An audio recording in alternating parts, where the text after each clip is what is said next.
মেঘবালিকার জন্য রূপকথা। জয় গোস্বামী। আমি যখন ছোট ছিলাম খেলতে যেতাম মেঘের দলে। একদিন এক মেঘবালিকা প্রশ্ন করল কৌতূহলে, এই ছেলেটা নাম কি রে তোর? আমি বললাম ফুসমন্তর। মেঘবালিকা রেগেই আগুন, মিথ্যে কথা, নাম কি অমন হয় কখনো? আমি বললাম নিশ্চয়ই হয়, আগে আমার গল্প শোনো। সে বলল শুনবো না, যা, সেই তো রানী, সেই তো রাজা, সেই তো একই ঢাল তলোয়ার, সেই তো একই রাজার কুমার পক্ষীরাজে, শুনবো না আর, ওসব বাজে। আমি বললাম তোমার জন্যে নতুন করে লিখবো তবে। সে বলল সত্যি লিখবি? বেশ, তাহলে মস্ত করে লিখতে হবে, মনে থাকবে, লিখেই কিন্তু আমায় দিবি। আমি বললাম তোমার জন্য লিখতে পারি এক পৃথিবী। লিখতে লিখতে লেখা যখন সবে মাত্র ২-৪ পাতা, হঠাৎ তখন ভূত চাপলো আমার মাথায়। খুঁজতে খুঁজতে চলে গেলাম ছোটবেলার মেঘের মাঠে। গিয়েই দেখি চেনা মুখ তো একটিও নেই এ তল্লাটে। একজনকে মনে হলো ওরই মধ্যে অন্য রকম।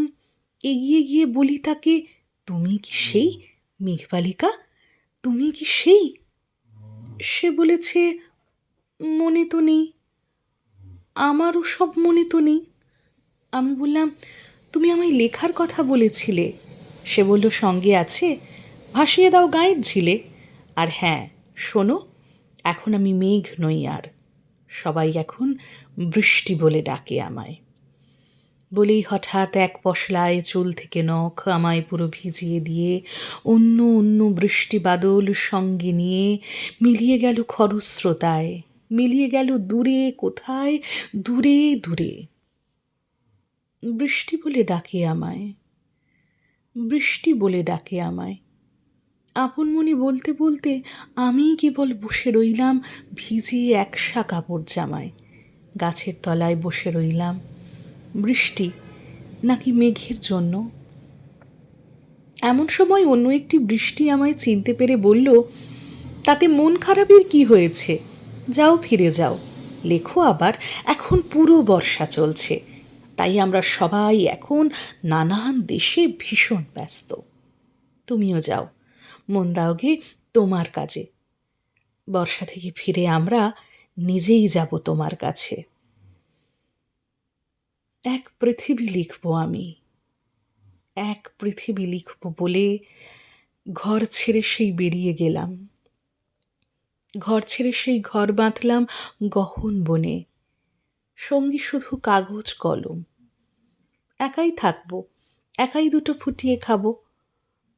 ২-১ মুঠো ধুলো বালি যখন যারা আসবে মনে, তাদের লিখব, লিখেই যাব। এক পৃথিবীর ১০০ রকম স্বপ্ন দেখার সাধ্য থাকবে যে রূপকথার, সে রূপকথা আমার একার। ঘাড় গুঁজে দিন লিখতে লিখতে, ঘাড় গুঁজে রাত লিখতে লিখতে, মুছেছে দিন মুছেছে রাত। যখন আমার লেখবার হাত অসাড় হলো, মনে পড়ল সাল কি তারিখ, বছর কি মাস, সেসব হিসেব আর ধরিনি। লেখার দিকে তাকিয়ে দেখি এক পৃথিবী লিখব বলে একটা খাতাও শেষ করিনি। সঙ্গে সঙ্গে ঝমঝমিয়ে বৃষ্টি এলো খাতার ওপর, আজীবনের লেখার ওপর। বৃষ্টি এলো এই অরণ্যে, বাইরে তখন গাছের নিচে নাচছে ময়ূর আনন্দিত। এ গাছ ও গাছ উড়ছে পাখি, বলছে পাখি এই অরণ্যে কবির জন্যে আমরা থাকি। বলছে ওরা কবির জন্যে আমরা কোথাও, আমরা কোথাও, আমরা কোথাও হার মানিনি। কবি তখন কুটির থেকে তাকিয়ে আছে অনেক দূরে, বনের পরে, মাঠের পরে, নদীর পরে, সেই যেখানে সারা জীবন বৃষ্টি পড়ে, বৃষ্টি পড়ে, সেই যেখানে কেউ যায়নি, কেউ যায় না কোনো দিনই। আজ সে কবি দেখতে পাচ্ছে সেই দেশে সেই ঝর্ণা তলায় এদিক ওদিক ছুটে বেড়ায় সোনায় মোরা মেঘ হরিণী। কিশোর বেলার সেই হরিণী।